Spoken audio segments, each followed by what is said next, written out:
今日我哋嚟抽30週年 First Partner 嘅 Series One， 咁呢個就係英文版嘅 Pokemon Card 啦。咁呢一個 First Partner 嘅 Collection 咧，最重點就係中間呢一包啦。咁中間呢一包咧就係包括咗有3張嘅 promo 喺裏面嘅，咁就係包括咗有關東地區、神奧地區同埋亞羅拉地區嘅3個御三家。我哋呢度有3盒，咁睇下可唔可以3盒裏面中晒3代嘅御三家啦。好啦，咁我哋開晒啲盒佢先。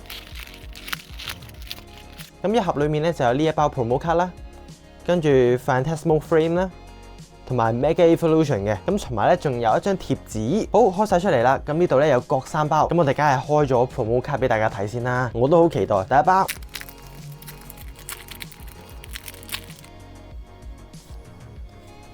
嚟初代，1、2、3啊！木木梟都 OK 嘅第一包啊。首先有木木梟啦，呢隻唔記得咗咩貓了，係咪火斑貓啊？跟住就係呢隻海獅啦，球球海獅。好，第2包，唉，好，準備1、2、3，喂，一樣嘅 ，Oh my god， 點搞啊？喂，唔好最後一包都係呢一代啊！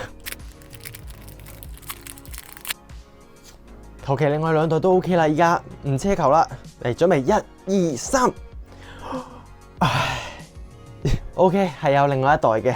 不過都係抽唔到初代，咁我哋嚟抽咗第一包 Mega Evolution 先。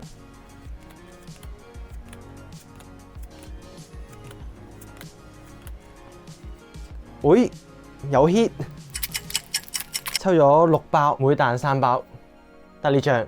咁呢一條片主要咧就係抽呢啲嘅 promo card 啦。咁雖然儲唔齊啊，咁但係咧可能我會直接收或者再抽多1、2盒。咁但係呢盒真係好值得收藏，超級靚。遲啲日文版出嘅時候一定買爆。